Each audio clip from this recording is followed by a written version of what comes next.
In this video, I want to give you a closer look and then also demonstrate how to use this Cycplus AS2 Ultra, which I imagine stands for ultra light because this thing is super tiny. It only weighs 87 grams. Now, Cycplus sent this to me to test out. I've tested out a bunch of different air inflators, and I'm going to give my opinion on this, just kind of straight up say all the positives and all the negatives about this. Now, I've used inflators that are the size of like a 6-inch sub from Subway, and then I've also used ones that are about the size of this box right here. And this one is by far the smallest, so I'm really excited to see how well it works, because if it works really well, I feel like this is one that I would actually take with me on the trail just because it's so compact. It like really can't hurt to just throw this in a bike bag or just even throw it in your pocket because it's just really portable. So it's also, like I said, 87 grams, so it's super lightweight, a lot lighter than the other ones that I've used in the past, and I've probably used about 10 different inflators at this point. So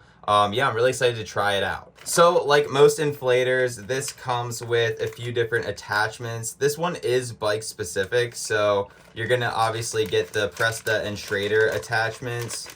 It's also got this hose as well that it comes with, and a charger, so it's just like USB-C charging. Another thing worth mentioning is this charges really quick. It only takes 25 minutes to charge up to full battery. Then it comes with this little nozzle right here, which is nice for being able to get it onto the valve and kind of not have to finagle it just straight up into the valve. You can kind of do it on an angle, which is really nice. Then it also comes with your inflator for like a basketball and other bits as well. So I imagine you could like fill up a camping mattress and different stuff like that, or pool inflatables with this as well. So we're gonna try it today on a bike though. So we got this bike here, and apparently this little pump can fill up a tire of this size about 2 or 3 times, give or take. So most of the time, if you're gonna bring a pump like this or an inflator like this, you're not going to necessarily be filling it up from flat. You're probably just going to be adding a little bit of PSI here and there. Or maybe if you need to, maybe you get a flat and you need to do a repair on the trail, maybe you'll need to fill it up once. But it's very rare that you're going to have to use this thing 2 or 3 times, unless maybe you're finagling some like tubeless setup and it's just not working. But yeah, this should be really good for, just your day-to-day use, checking your PSI on the trail, adjusting PSI. So that's what this is going to be most handy for. All right, so I've let all the air out of this tire so you can get a true test of how long it takes to fill up this tire. This is a 700 by 38C tire. So yeah, we'll just kind of test it out and see how long it takes to fill it up, and you'll get like a sound test too. A lot of times these inflators are pretty noisy, so just a warning, I'm not going to edit the noise because I kind of want you to know how loud it actually is. Just for transparency purposes. So we got our adapter here. All right, so I screwed the adapter on first, then I'm gonna screw the Schrader nozzle on, which is like the hose part of it. And I like how this freely spins without spinning the entire hose, so that's a nice feature. Makes it a lot easier to put on. Okay, now that we got it all hooked up, you're going to want to also be sure not to touch this area here because this can get really hot. That's a typical thing on inflators like this. The interface itself is really simple to use. There's no like crazy menu or anything. You just hold it in to turn it on. So there you got your PSI.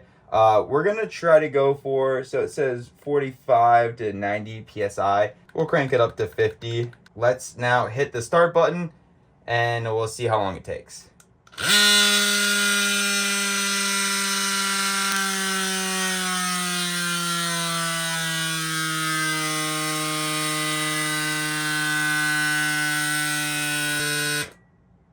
All right, cool. So it's at 50 PSI.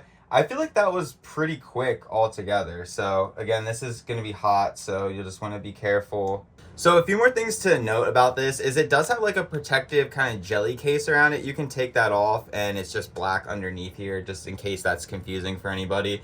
And then also this is kind of specifically made for tires that are on gravel bikes and road bikes. If you're looking for a high volume pump, like for a mountain bike, this still might work well. I know that this is kind of more specifically made for this style of tire, but I wouldn't see why this wouldn't work. It goes up to 120 PSI, so you can run some really high tire pressures with this, which is really nice.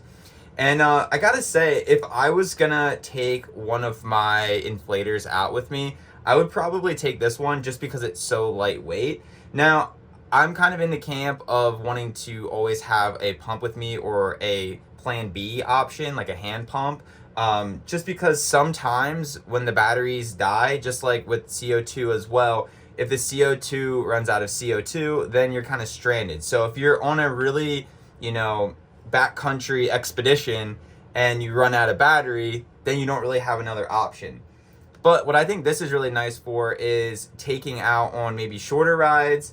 If you're riding someplace where you can access air, but it's maybe just a little bit more inconvenient to get to the access of the air, this could be a really great convenience option. And it seems to work really well. I like how there's no like fancy buttons or menus on it. It just works really simply. And I feel like that filled up rather fast as well, which I really like. So would I recommend this inflator? Yes, I would recommend this inflator. If you're interested in picking one up, definitely hit the link down in the description, and a portion of the sale will go to supporting our channel, which we really appreciate. So yeah, hope you enjoyed this review. Hope you found it helpful, and we'll see you in the next one.